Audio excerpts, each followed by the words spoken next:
Il y a Saïd Matotaruna. C'est un esprit. Tozu poudre oyo.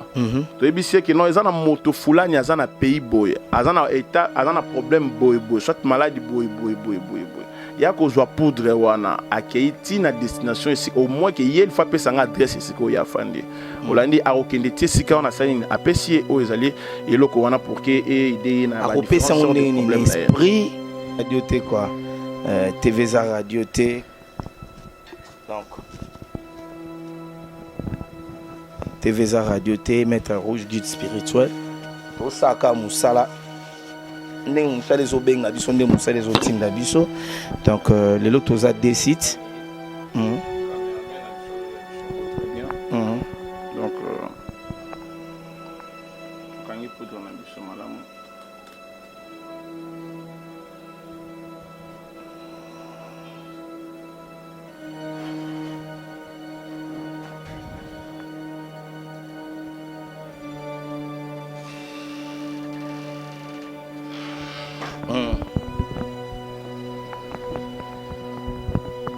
Voilà, par le TVza radio T, donc tout ça on a Maître Rouge, oiseau ça la démonstration totale à sora ça la nini pour et cher ami internet pour mona. Donc baby on a mis en direct démonstration, il y a Maître guide spirituel Maître Rouge pour comprendre la biso na bien tout monde directement donc tu voyez ba lo ni Maître guide spirituel ani a ça et la biso.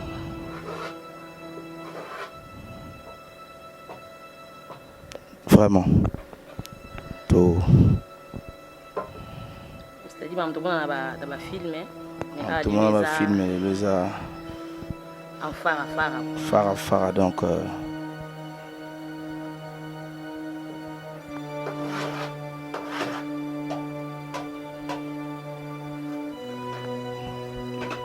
TV radio T. Hein? Hein?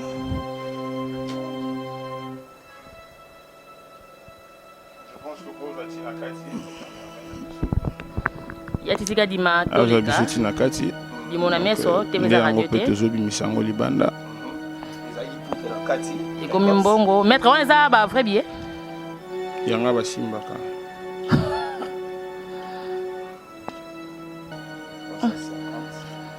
450 550 650 750 850 950.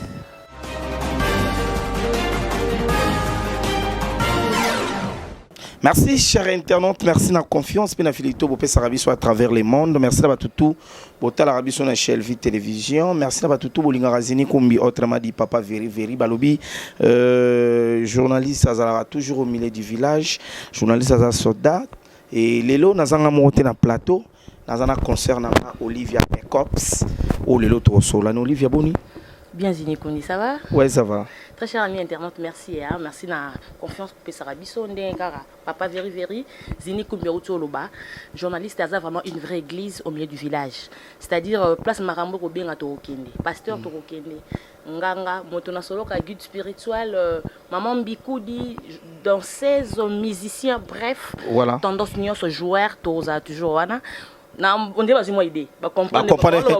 Mais les tu es guide spirituel, autrement dit Maître Rouge. Et déjà, caméraman a aidé Bissot à la place Toza parce que Kobangate Mamouche, Kobangate Karine Lelo, le Tambi guide spirituel. Bonjour Maître Rouge. Bonne santé, bon c'est le micro. Technique toujours. Santé, ça va. Santé, ça va très bien.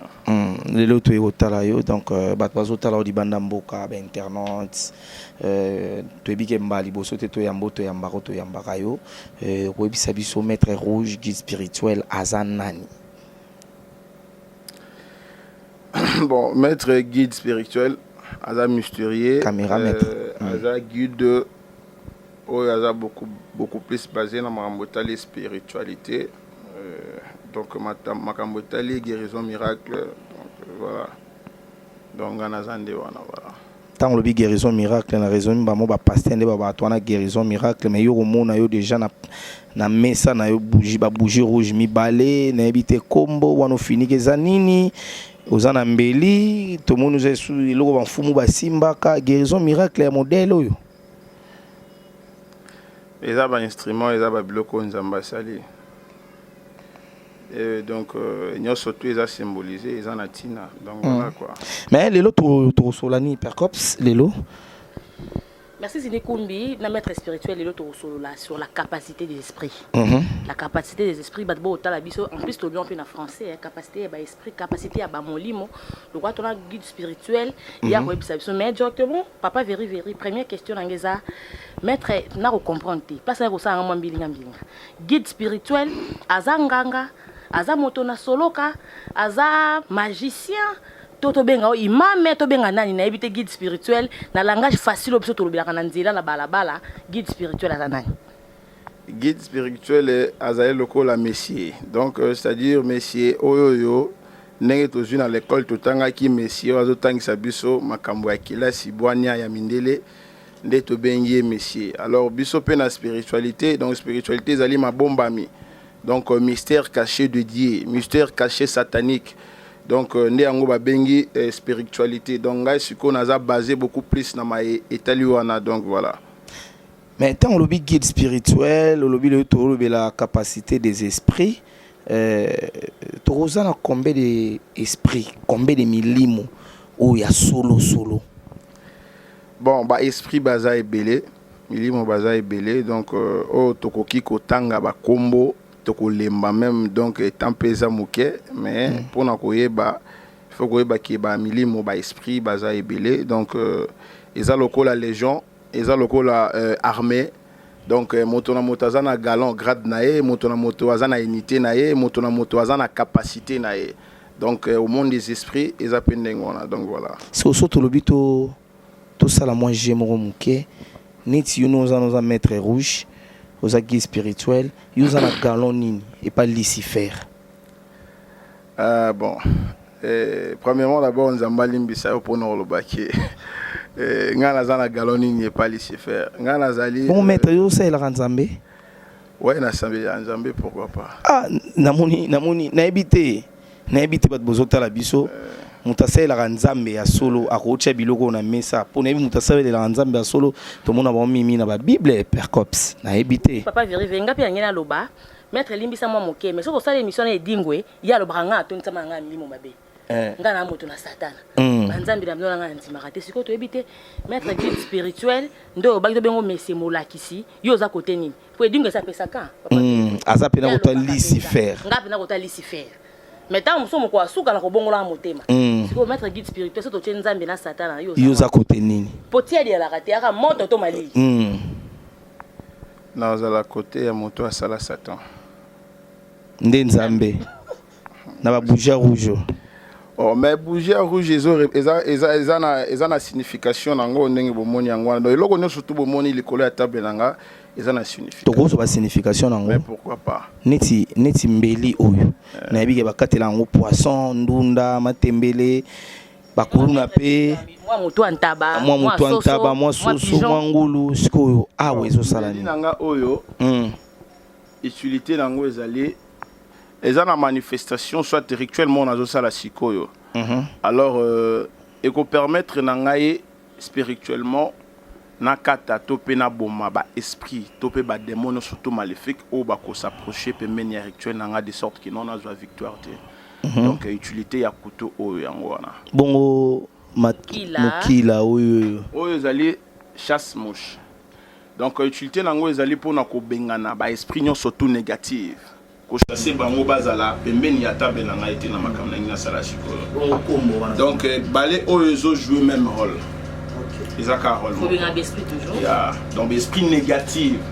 Parce que na ko lingana sa eloko moko sikoyo, ba esprit négatif ba ko ya ko assister de sorte que noté ba sani ni ba bloquer makambo no sala ici noté. Donc utilité na ngwango wana. Bon o ezali. Ma bomba mi ope mystère bomba mi bobo. Oyo utilité na ngo ezali nini. Bon. Mituna na bino bon opportunité hein. Voilà, ils allaient vagues. Pétale. Ils allaient vagues, ils allaient pétales. Bon, si on a habité. Bon, ils allaient poudre 1000 miracles. 1000 miracles. Voilà.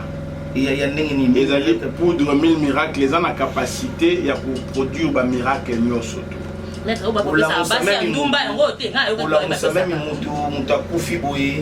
ont la capacité de faire des miracles.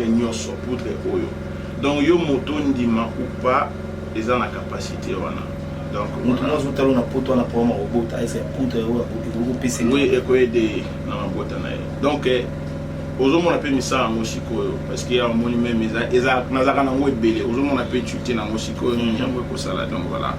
Et on a vu ça, autour bougie. Ah, bougie rouge. Bougie rouge, ils ont signifié sans maquila. Est-ce que Zolanda? Donc, pour Manayo, les lots, YouTube, grâce à Makila. Mais Makila, c'est un bougie. Non, bon, en fait, toujours signifié en bougie, la couleur rouge. Et primo, ils ont signifié biso, esprit à feu. Hollandais, voilà. Donc, on a directement. Toujours mon nom, Oyo, ils allaient porte-monnaie au Babengi angélique. Différence entre porte-monnaie magique et angélique. Bon, je pense qu'il y a ça déjà la différence. Il y a ça dans l'émission, la différence avec porte-monnaie. Donc, ils allaient porte-monnaie angélique. Donc, il porte-monnaie magique, mais il y a plusieurs sortes de porte-monnaie. Tout ça, la porte-monnaie angélique, tout ça, la porte-monnaie divine, tout ça, la porte-monnaie de la fortune, tout ça, la porte-monnaie magique au boébi, tout ça, la porte-monnaie multiplicateur. Donc, ils allaient porte-monnaie angélique. Donc, au moto, il bénéficier d'un son pourtant qui a sacrifié moto, sauf cas qui est rituel. Donc, ils allaient boîte magique nangaye.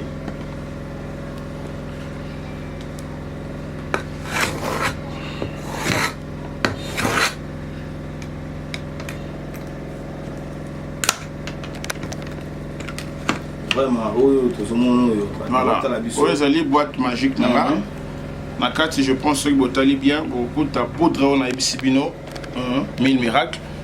Donc, voilà. Tous les allées poudre 1000 miracles. Délai, hein? Yeah. Donc, tous les allées poudre 1000 miracles. Vraiment. Et. En exclusivité, je pense que Nengue Balobaki et TV, la radio T, donc voilà, je pense que les téléspectateurs, et je pense que les caméramans ont très bien pour nous là. Est-ce qu'on a mis une salle à Nini, na minute Nazana elo kwa kosala te, mais ça sauf cas qui est posé question de harmonie la question. Donc c'est ça quoi. Si maître ngana tuna, obina biso poudre miraculeux, hein? 1000 miracles, poudre 1000 miracles. Donc on peut la sur la pétale, maître. Bateau to éclairci bateau ba kotala biso. Et ça poudre okenda ki osombi, nde biso to somba na boutique, ndo saleli ba prière to ezaka poudre bino mo bosali la ndenge na. Et ça poudre na sombi. On l'a dit, et ça poudre na sombi et après que somba na consacré en gros ba pouvoir y a supériorité pour ils la sous poudre oyo éviter comme a poudre muso. Donc c'est comme ça. Voilà. Ce que poudre oyo netinga na posa mutu mwaza di banda mboka lobi bon na posa na zwa mutuka mais na lingi na na poudre 1000 miracles akozwa poudre ndenge nini la facilité ya kozwa yango pourquoi moni tozonga na moi moke na sujet na biso za kinini capacité des esprits. Donc il y a des esprits au baza capables et prix au baza capables te ça n'est mon abat parce que monde des esprits ça le quoi monde au biso to vivre wa ozomona ils en a battu ils en a ba maître au baza incompétent ils en a ba maître baza compétence donc ça dit ils en a ba esprit au baza na capacité il y a ko aider moto na différentes sortes de problèmes na de loin na musika esika o yazali au moins que moko yazali mai ezalate moto ezalate mabele ezalate mupepe ezalate butu ko takate moyebi makate donc ce qui ba élément na nyoso tout wana ezali ba esprit o baza na capacité wana toko zo lokola saïd do matatwarona olobi maître poudre olobi maître toujours exemple ya saïd do matatwarona azanani c'est un esprit tozwi poudre oyo toyebi sie ke non eza na moto fulani aza na pays boye aza na état aza na problème boye boye soit maladie boye ya kozwa poudre wana akei ti na destination esika au moins ke ye fa pesa nga adresse esika oyo afandi olandi akokende ti esika wana asali nini apesi ye oyo ezali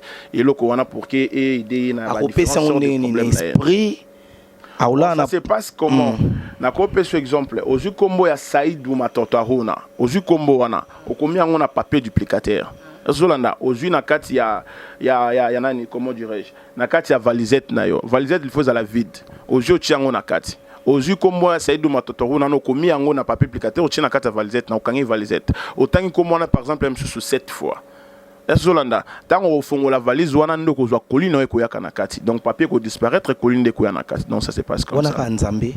Oui, c'est Nzambe. Mais pourquoi yo lin ko adorer les se faire mingi boy? T'es ça ko adorer te parce que même bateau bazo. Donc Nzambe est incapable de salango.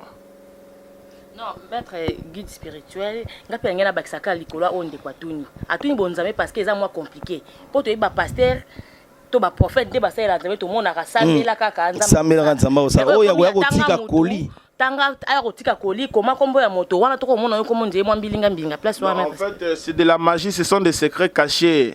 Nzambe azaki na ba secret na ye ya makasi o akoka ko pesa yango na ba ignorante. Donc voilà. Donc mabe na ba rituel ezali pesa papa pesa maman pesa mwana boma moto. Est-ce que zola nangaye? Alors ceux qui ba bloc wana eza ko exister te c'est que Dieu est bon. Donc voilà. Maître Rouge nangela tuna question mususu. Na ebité mais na Bible to se référer na Bible parce que c'est toi même chrétien. Na Bible ba koma bozu ya ofele bo pesa ofele. Siko soki neti muto na besoin o sa ele miracle. To sa ele likambo songolo pa ko déranger musale beba kito libala to likambo songolo pakala. Et goza concernant moi kanyaka quelque chose to za ka bongo ofele. Bon en fait nzamba lobi pesa ofele ndenge lobi ozo ape ofele n'est-ce pas? Bien sûr que oui, ils ont bongo ndenge lobby, mais ils ont pe kana makomi ezolo bana biso que il faut ko kanisa na moto ya sungio. N'est-ce pas? Nzamba ko kitate na siawa pour que a sauver yo non. Nzamba ko sauver yo à travers moto, n'est-ce pas? Na ndimite que yo zaki na pasi ya maladie peut-être msusu ya mpese. Ceux qui na bikisi yo na ndimite ka tama yo ko senga opozanga opesanga na mela. Ah ok. On peut ça 500, on peut ça 300 toboy. D'accord. Poyo ya et pananga. N'est-ce pas? Ezaki volonté à nani? Il y a yo mo n'est-ce pas? Alors pour ngana sunga eza volonté à nani? Eza volonté nanga moko. Do yo ina volonté na yo ngabe pona sungo fona sungo. Faut ça la volonté, voilà. OK, donc voilà. Et sans plus tarder, je pense qu'il est au salamolo mo sikoyo. Parce que TVza Radio, TVza et Radio T quoi. TVza Radio T. Donc TVza Radio T, Maître Rouge, guide spirituel. Tout ça ka musala. Ndenge musala les obenga biso ndenge musala les otinda biso. Donc les lots toza des sites. Caméraman a biso très bien. Donc quand il peut donner biso malamu.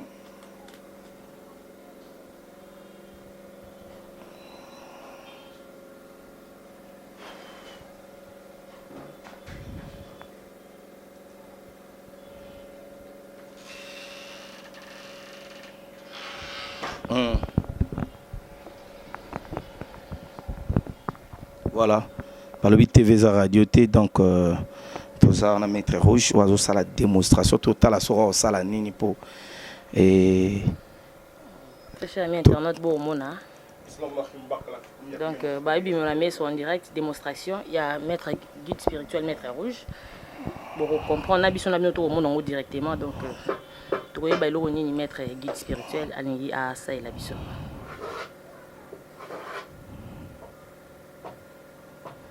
Vraiment. Tout.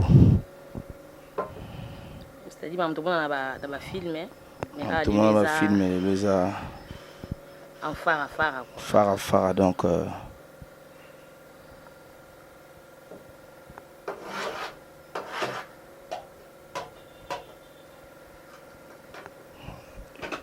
TV Radio T. Hein?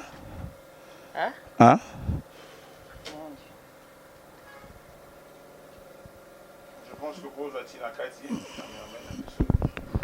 Ya titika dima Ah, toleka. j'ai tina kati. Di mon ami so temeza radio te. Peut-être bimisango libanda. Ezali poutre na kati. Et comme mbongo, maître on eza ba vrai billet. Yanga basimbaka.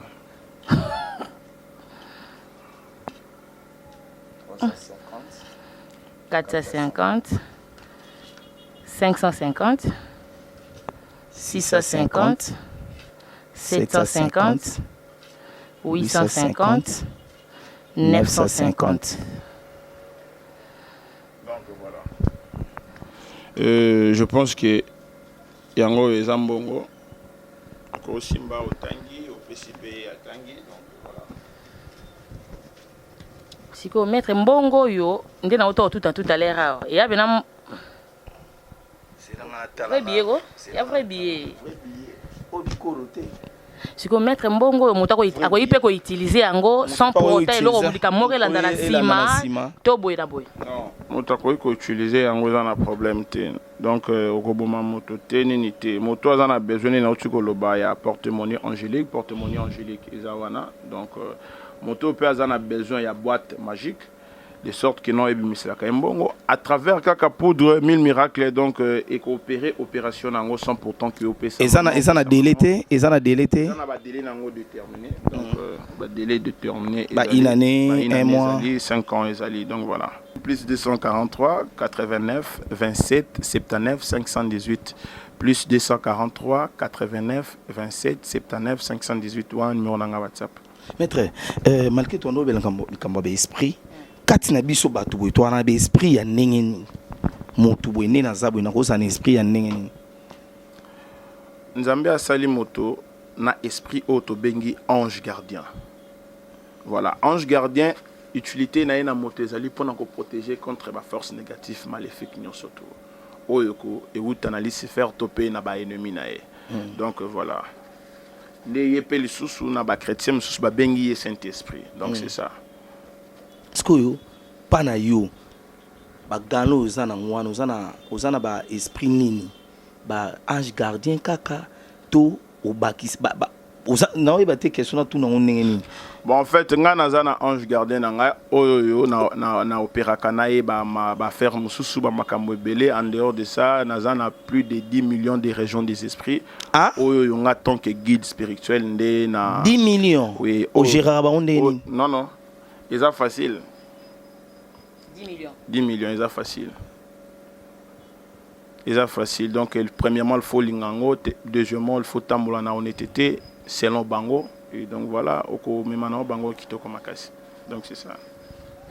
Na moko guide spirituel na éviter yobi oza guide mais toye bakaka vie amoureuse à guide spirituel marié célibataire tata ya bana est-ce que ba partenaire na yo et dérangera bango te moi boye moi biloko rouge moi nini boye. Bon, mutuna na wane komi kokota mingi vie privée nanga mais au moins guide abali na noté guide pas bot nante voilà. Merci guide spirituel pour la démonstration sociale absolue mbongo atoyo kaka ndena baki ne bandeto rotuna mingi langage de la rue na balabala balobaka bato babimisaka bambongo boye bon kuna biso na balabala toyeba ko différencier te au guide spirituel boye na bo mais ba mbongo bobimisa yuta na ba boutique bato ba bitango bobimisa osutuka na boutique kuna $100 ebunga kilo kuna 300 ba mbongo bobimisa yuta kuna yo omeka ko éclaircir biso ba oto kaka langage de la rue ndeto bimila no ba question. Bon en fait mayeninga na pamba te sans pourtant que babwa ke loko na kati.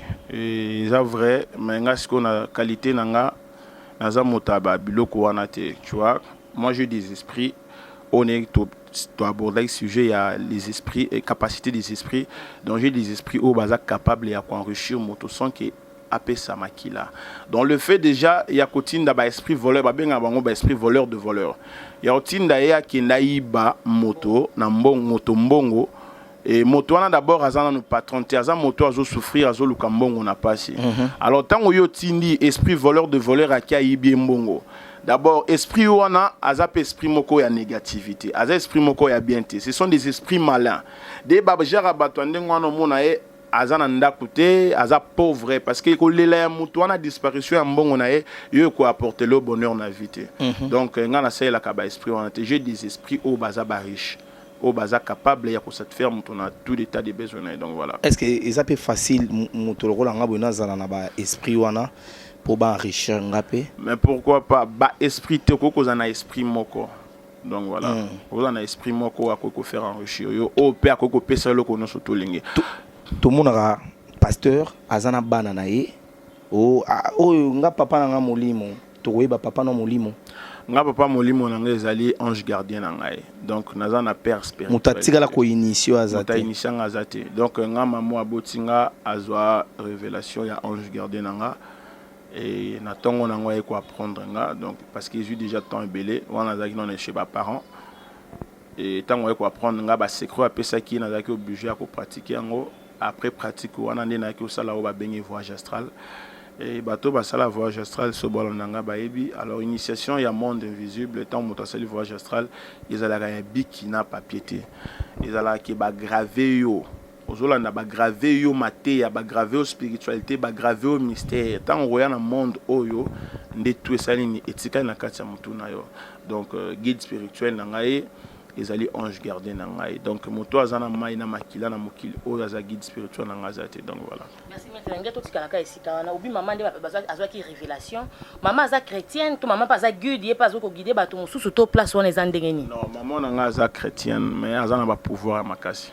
Azana ba pouvoir makasi maman aza pasteur prophétesse diagonesse to ndenge ni. Bon en fait aza mwana mfumu. Aza mwana mfumu donc azana ba bloc on a makasi batikela ye donc voilà. Les autres bandeli malamu oza descendant ya mfumu oza koko ya mfumu doza makila ba mfumu na nzoto.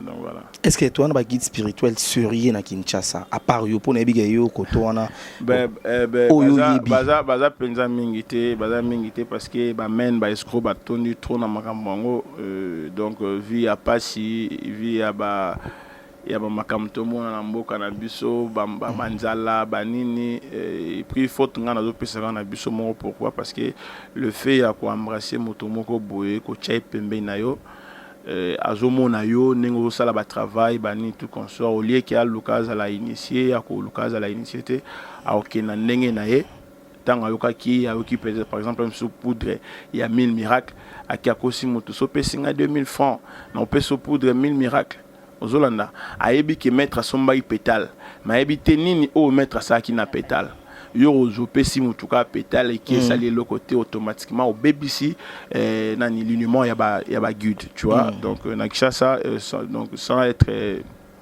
sans coco ça ba men ba koti trop ils appellent Kinshasa tina ba Bénin parce que na yambara bato belé toujours même par rapport à ba nigérien ba béninois et tout comme ça voilà.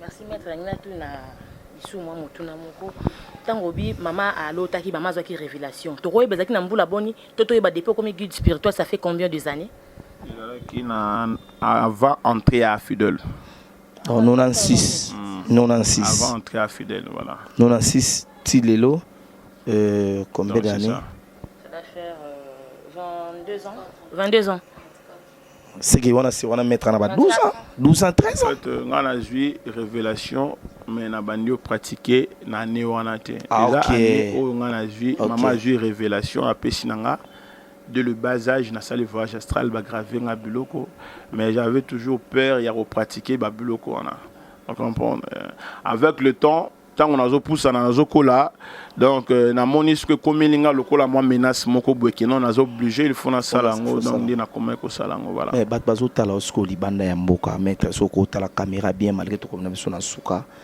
et bat bazo lela omona mutazana poto mobala kimi kaka boye babotoli mobali babotoli mwasi banda kenda poto azoko kozwa mukanda te azoko kozwa ndaku te mundela likopesa ndaku te musala malonga ezate take guide spirituel bazotalo msu bazobanga okolo bana bango nini bon en fait kobanga eza solution te o eza solution eza qu'il faut quoi affronter ba circonstances stopper ba difficulté ça permet na affronter yango et tant on a quoi affronter yango il faut en discernement ko yeba que non guide aza malamu topé aza mabesu aza malamu tika ba orienter pour que au monde nzela donc c'est ça mais trop na sona suka ba to ba retenir nini na passage no émission oyo autotunité na autotuni bato bakoki ko retenir na émission oyo eza que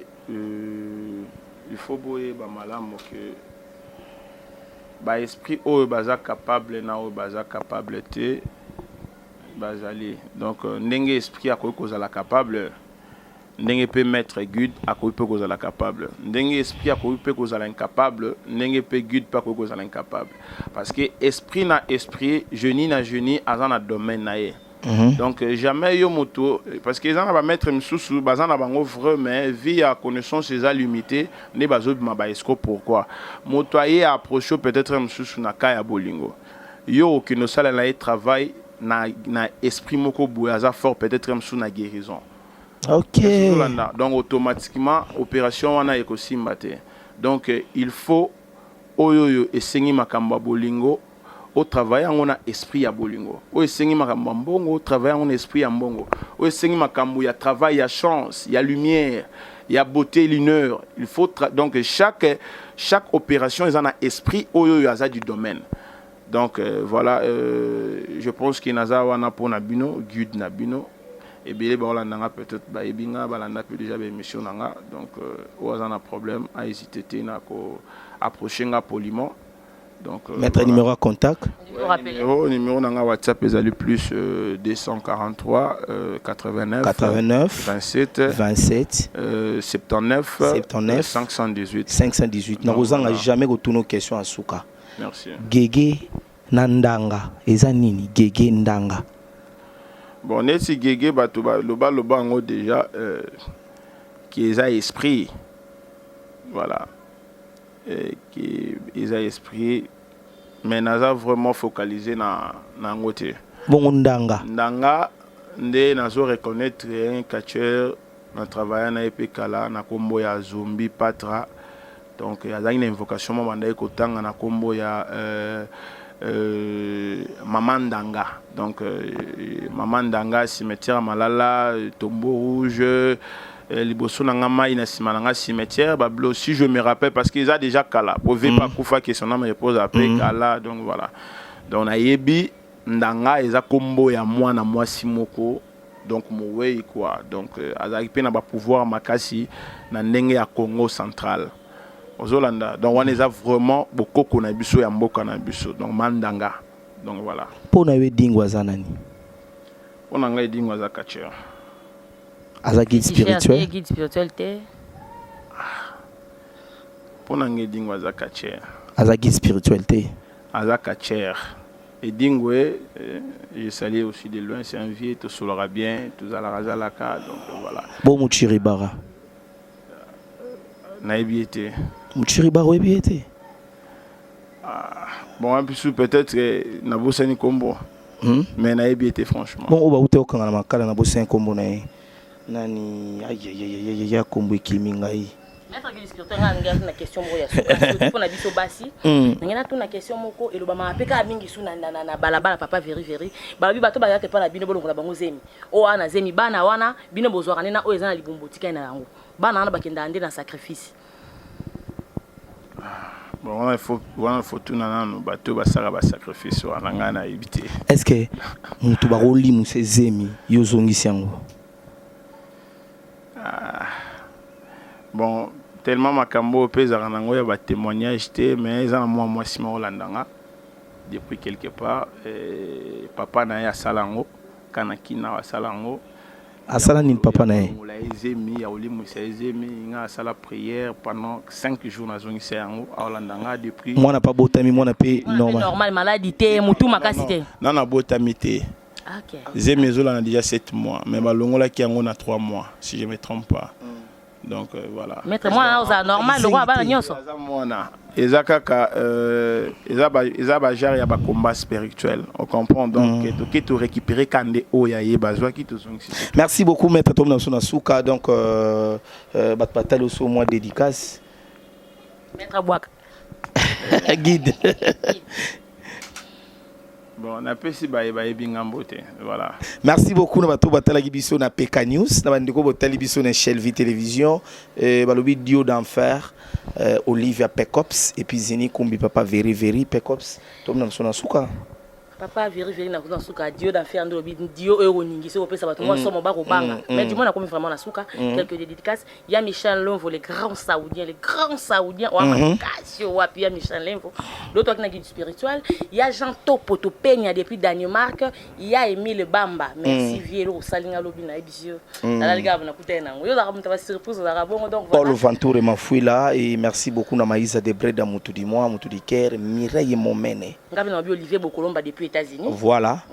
Et merci beaucoup na batu tout Talibiso quant à nous. To pesibino bye bye bye. PK News, PK Kalinga mon boss, bye. Bye.